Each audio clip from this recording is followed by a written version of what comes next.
आप देख रहे हैं भायंदर संवाद।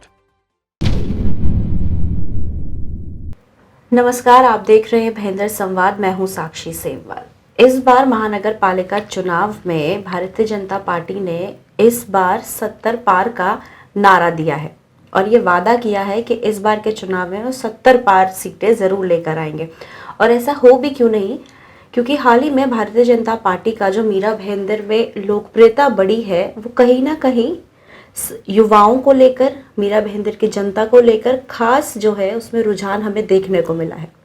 और अगर हम बात करें युवाओं की, तो जो रुझान युवाओं का भारतीय जनता पार्टी में हाल ही में हमने देखा है, इसी कड़ी में हमारे साथ मानसी रमेश शर्मा मौजूद है जो युवा है, मेडिकल की छात्रा हैं। तो मानसी जी, सबसे पहले तो स्वागत है आपका हमारे चैनल में। जी बहुत बहुत धन्यवाद। सबसे पहले हम आपके बारे में थोड़ा सा जानना चाहते हैं, क्योंकि मेडिकल की आप स्टूडेंट हैं और राजनीति में रुझान आपका कैसे आया। पहले मैं चाहती हूँ आप अपने बारे में थोड़ा सा हमारे दर्शकों को बताएं। कहाँ से हैं, मुंबई की ही रहने वाली हैं या कहीं बाहर से आप फिर मुंबई आई हैं?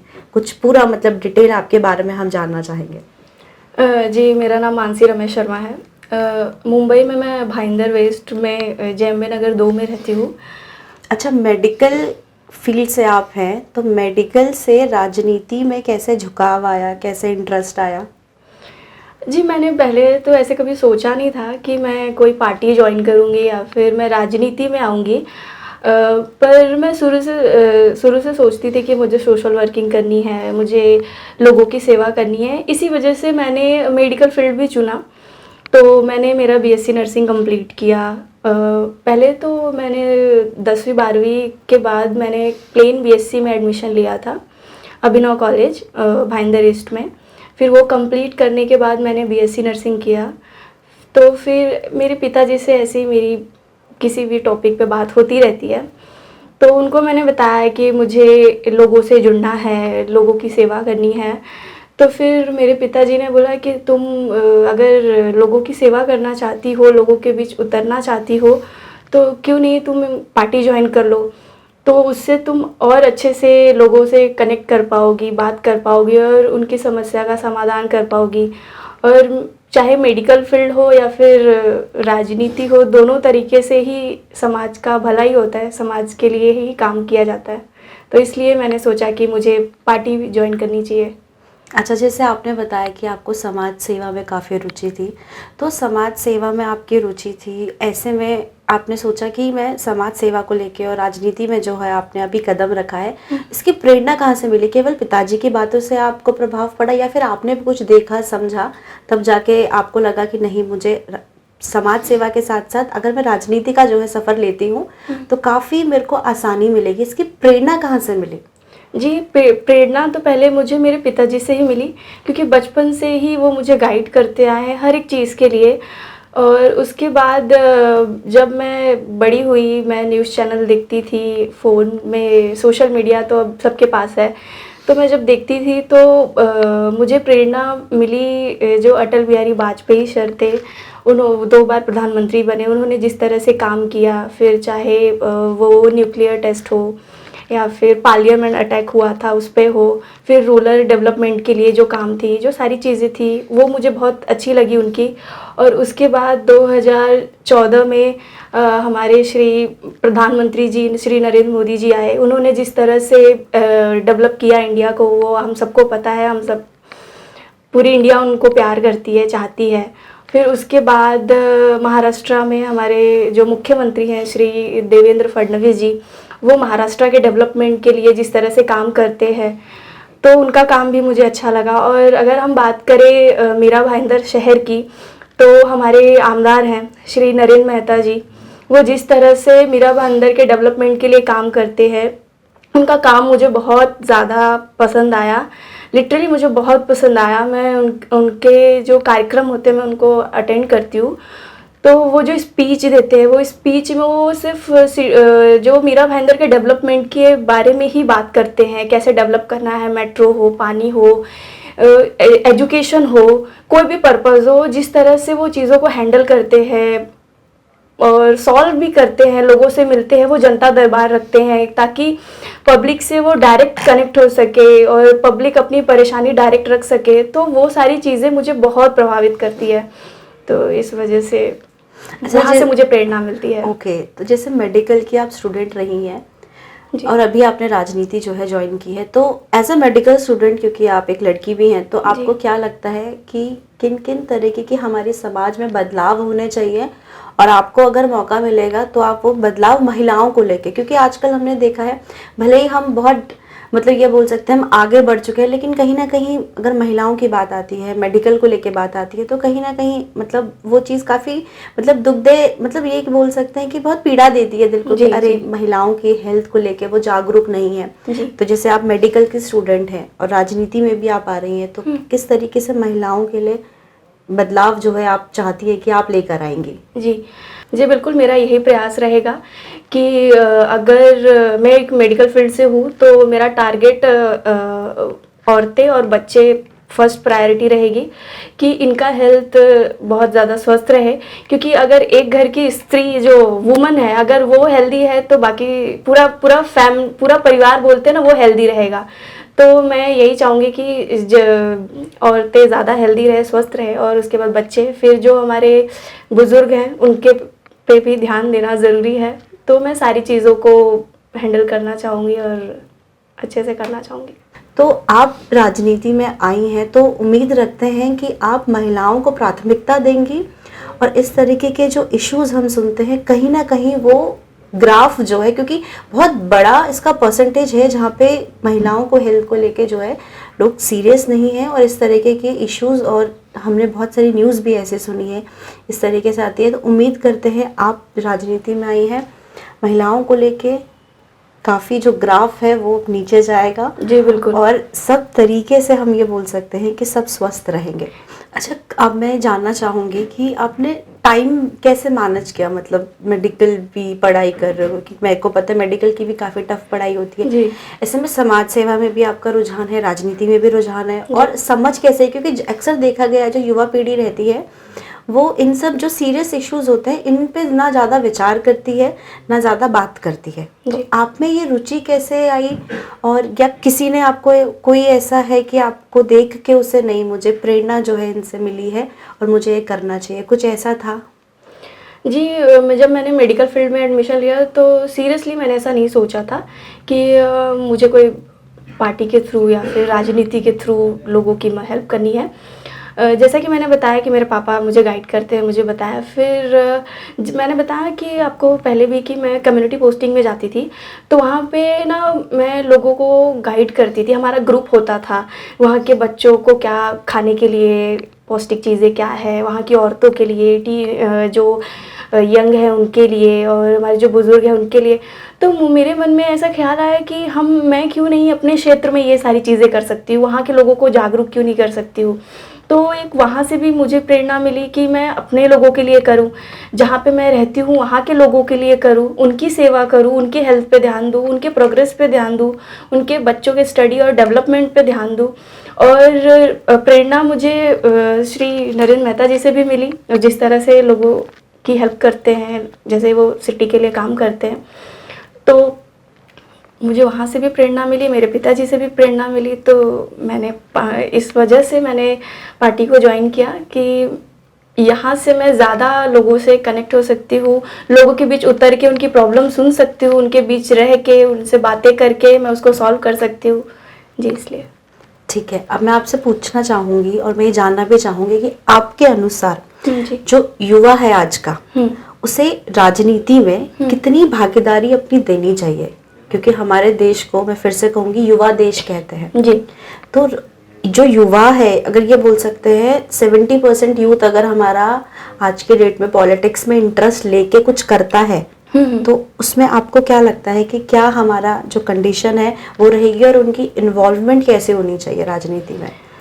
जी, मैं जो हमारी जो यूथ है, मैं उनसे यही कहना चाहूँगी कि आप डॉक्टर बन रहे हैं, इंजीनियर बन रहे हैं, आप मल्टीपल फील्ड हैं, अवेलेबल हैं, आप हर फील्ड में आगे बढ़ रहे हैं, पर कहीं ना कहीं आप सोशल मीडिया सबके पास है, फेसबुक है, इंस्टाग्राम है, ट्विटर है, तो कोई भी वीडियो कट करके चला देते हैं, उस पर अपनी टिप्पणी देते हैं, हैशटैग कुछ भी कमेंट पास करते हैं। तो मैं उनसे यही कहना चाहूँगी कि अगर आप कमियां निकाल रहे हैं तो उस कमियों को पूरा करने के लिए आपको फील्ड में आना पड़ेगा।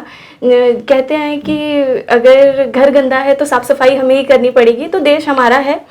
तो अगर हम चाहते हैं कि देश का बदलाव हो, एक नई दिशा मिले, एक नई सोच मिले, तो हमारी जो युवा है वो एक नई सोच है, एक नई पीढ़ी, एक नई शक्ति है। तो एक नया बदलाव अगर आ सकता है तो हमारे युवा को राजनीति में जी बिल्कुल आना चाहिए। अगर वो आएंगे, अपनी सोच रखेंगे, तो एक नया बदलाव होगा हमारे देश का। और हर मैं युवा को यही कहूँगी कि सोशल मीडिया पे नहीं टिप्पणियाँ करें, आप ऑन फील्ड उतरें, क्या सही है क्या गलत है आप उसे जानें और उस पर वर्क करें। तो मैं यही बोलना चाहूँगी, क्योंकि देखिए पहले जो चीज़ें थी, हमारे पापा के ज़माने की बात कर लीजिए आप, या हमारे दादाजी के ज़माने की बात कर लीजिए, टेक्नोलॉजी उतनी नहीं थी। बिल्कुल। लोग खत लिखते थे, फ़ोन था नहीं, लोग घर पे लैंडलाइन फ़ोन हुआ करते थे। जी बिल्कुल। और वो किसी एक के घर पे होता था और 4 घर के लोगों का फ़ोन उस पे जाता था। हाँ। ये सारी चीज़ें थी। ट्रैवलिंग के भी इशू होते थे, बहुत सारी प्रॉब्लम्स थी, पर डेवलपमेंट होता गया, टेक्नोलॉजी बढ़ती गई, सारी चीज़ें जैसे जैसे डेवलप हो रही है। तो अब फ़ोन हमारे पास है, हर एक के पास फ़ोन है, लैपटॉप है, सारी चीज़ें हैं, टीवी है।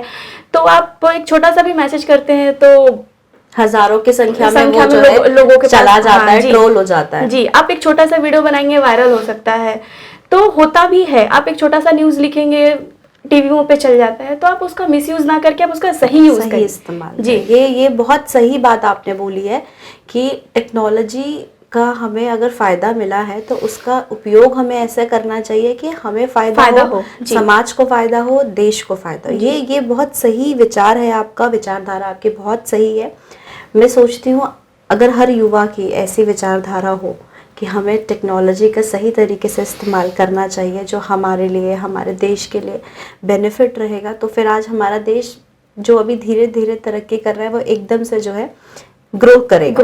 अच्छा, जैसे आपने बताया समाज सेवा में आपका काफ़ी रुचि रही है, तो अभी कुछ फिलहाल के लिए आप अपने क्षेत्र में, आप अपने एरिया में कुछ समाज सेवा ऐसा कुछ आप करती हैं, कोई कैंप लगाती हैं या किसी को गाइड करना हुआ, ऐसा कुछ आप कार्य करती रहती हैं? जी हाँ, ऐसे छोटे मोटे कार्य करते रहते हैं हम लोग। हमारे एरिया में एक महिला टीम है, मैं अकेले नहीं करती हूँ, सब लोग, हम सब मिल के कार्य करते हैं। और उसमें बहुत सारे लोग हैं, जैसे कि साफ़ सफाई को लेकर हो गया, लोगों को अभी बीच में नगर पालिका के थ्रू आए थे कि कचरे को कैसे किधर फेंकना, गीला कचरा, सूखा कचरा कैसे अलग अलग करके। हाँ, तो उसके लिए एक हेल्थ एजुकेशन लोगों को दिया, गाइड किया लोगों को।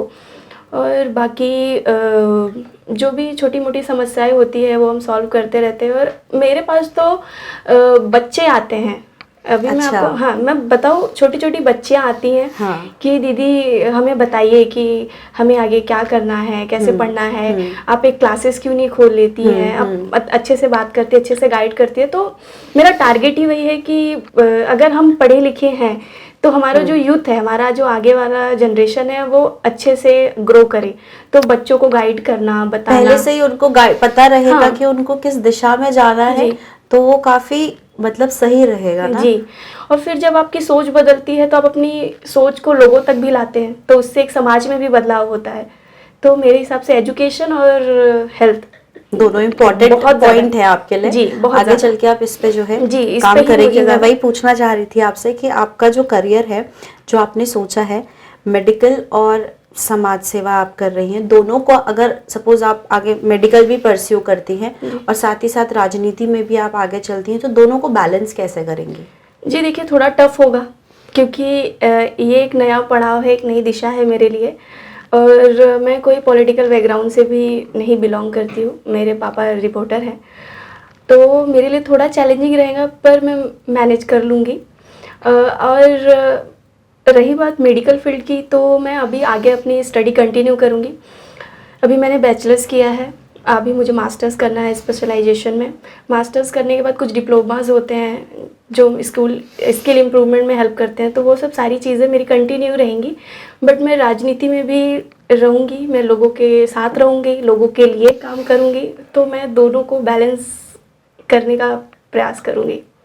चलिए, आपसे जानना चाहूँगी आपकी लाइफ में ऐसा कौन सा मूल मंत्र बोल लें या फिर वो सोच बोल लें कि जो आप लाइफ लॉन्ग अपने साथ रखना चाहेंगे कि नहीं, ये मैंने सोचा है, ये मेरे प्रिंसिपल्स हैं, ये लाइफ लॉन्ग ऐसे ही रहेंगे मेरे साथ। कुछ ऐसे आपने अभी सेट किए हैं या आप आगे सेट करोगे? कुछ मैंने सेट किए हैं और कुछ आगे मैं सेट करूँगी, जिसमें मेरे पापा का बहुत बड़ा रोल रहा है, क्योंकि आज आप भी एक लड़की हैं, हमारे ही समाज से आती हैं, तो आपने सुना होगा कि लड़कियों को ज़्यादा आगे मत बढ़ाओ। ये पहला सवाल होता है, लड़की है क्या ही कर लेगी, आगे जाके शादी ही तो करनी है, ये सारी चीज़ें हैं। बट इसमें मेरे पापा का सच में मेरे लिए बहुत बड़ा रोल रहा है कि वो शुरू से ही मुझे गाइड करते आए हैं हर चीज़ के लिए कि नहीं तुम करो, मैं हूँ। तो मुझे एक सपोर्ट प्रेरणा सिस्टम, देने के लिए आपको वो हाँ, तो हमेशा एक रहते सपोर्ट हैं। सिस्टम मेरे पापा हैं, तो मैं चाहूँगी कि मेरे पापा हमेशा मेरे साथ रहें, क्योंकि मैं इमेजिन भी नहीं करती हूँ खुद को उनके बिना। और उनकी जो थिंकिंग है कि काम रहो, सिर्फ सुनो, जितना तुम सुनोगी उतना तुम सीखोगी, तो सुनने की जो क्षमता है वो बोलते हैं कि अपने पास रखो, तो वो मैं हमेशा लाइफ लॉन्ग रखना चाहूँगी। और बोलते हैं ग्राउंड टू अर्थ रहो, लोगों से मिलो तो एकदम नम्र रहो, प्यार से रहो और अपनापन दिखाओ। तो ये चीज़ों को मैं कंटिन्यू अपनी पूरी लाइफ रखना चाहूँगा। मेरे दादाजी बोलते थे मुझे, अब तो वो ये दुनिया में नहीं रहे, पर मेरे दादाजी मुझे बोलते थे कि बेटा तू एक दिन बहुत कुछ करेगी। तो और उसके लिए मुझे वो भी यही बोलते थे कि कहीं पे भी जाना, पहले लोगों को सुनना, समझना, फिर कुछ बोलना, और कोई कुछ भी बोले उस पर ध्यान मत देना, सिर्फ अपना टारगेट फिक्स करके रखना कि हाँ मुझे यही करना है। तो वो चीज़, ये सारी चीज़ें मैं हमेशा याद रखना चाहूँगी। और आगे भी अभी तो मैंने सेट नहीं किया है, बट जैसे जैसे प्रोग्रेस होगा, वर्कलोड आएगा, उस हिसाब से मैं कुछ तो प्रिंसिपल सेट करूँगी अपनी लाइफ में। चलिए, ये तो बहुत अच्छी जो है आपने बात कही है, और उम्मीद करते हैं कि इस तरीके से, जिस तरीके से आप समाज सेवा और मेडिकल के उसमें आप नॉलेज रखती हैं, तो आने वाले टाइम पे जो मीरा भाईंदर है इसकी एक अलग छवि जो है हमें मिले यहाँ पे, मेडिकल को लेके, हेल्थ को लेके जो जनता है वो परेशान ना हो। आखिरी में आप क्या संदेश देना चाहेंगी हमारे जो दर्शक हमें देख रहे हैं और जो युवा लोग हैं, उनको क्या संदेश देना चाहेंगी? जो दर्शक मुझे देख रहे हैं और जो युवा मुझे देख रहे हैं, युवाओं से मैं बस इतना बोलना चाहूँगी कि अपना जो ज़्यादा से ज़्यादा वक्त आप सोशल मीडिया पे रील्स देखने में, वीडियो देखने में, टिप्पणियाँ करने में आप निकाल रहे हैं। ठीक है, आप डॉक्टर बनिए, इंजीनियर बनिए, जो फील्ड आपको चुनना है आप चुनिए, बट आपको राजनीति में भी थोड़ा आपका रुझान होना चाहिए।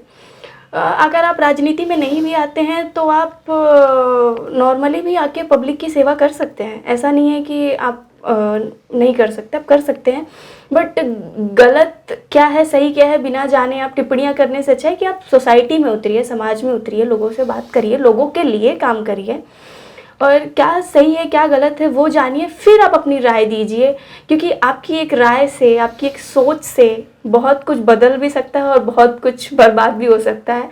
तो हम युवाओं को मैं यही बोलना चाहूँगी कि आपके पास जो पावर है, क्योंकि एक यूथ पावर, हमारे नरेंद्र मोदी जी भी बोलते हैं कि ये युवा का देश है।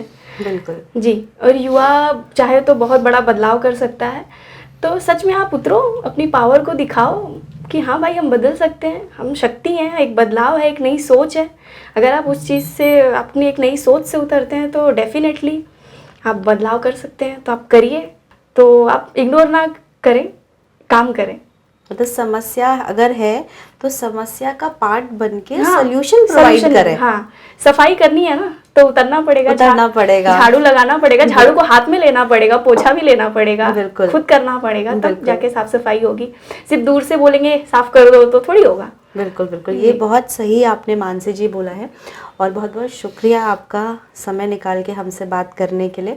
और जो सोच है युवाओं को लेके, जो संदेश आपने दिया है वो काफ़ी प्रेरणादायक है, क्योंकि अक्सर ऐसा देखा गया है कि जो युवा है वो इन सब टॉपिक्स पे बात नहीं करते, विचार नहीं करते, सिर्फ कमेंट पास करते हैं। लेकिन ये बहुत बहुत अच्छी बात है कि आप युवा हैं और समझ रखती हैं इतनी कि समाज सेवा करनी चाहिए, क्या उसकी महत्वपूर्णता है और किस तरीके से जो है राजनीति में बदलाव जो है आना चाहिए। तो इन सब चीज़ों में जो हमने चर्चा की है आपसे, अपने अपने विचार भी हमारे साथ साझा किए, सफ़र के बारे में भी बताया, तो उसके लिए बहुत बहुत धन्यवाद जी, आपका। आपका भी बहुत बहुत धन्यवाद। तो देखा आपने, ये हमारे साथी मानसी रमेश शर्मा, इनके जो विचार थे कि जो युवा पीढ़ी है उसको समाज में बदलाव अगर लाना है तो समाज का हिस्सा बनना पड़ेगा, सिर्फ कमेंट्स करके नहीं, हैशटैग को ट्रेंड्स करके नहीं, बल्कि राजनीति में हिस्सा बन के उस राजनीति को बदलना होगा। जैसा देश वो चाहते हैं उस देश का निर्माण उन्हें खुद करना होगा। मेरा भाईंदर की तमाम ऐसी छोटी बड़ी खबरों के लिए देखते रहें भाईंदर संवाद।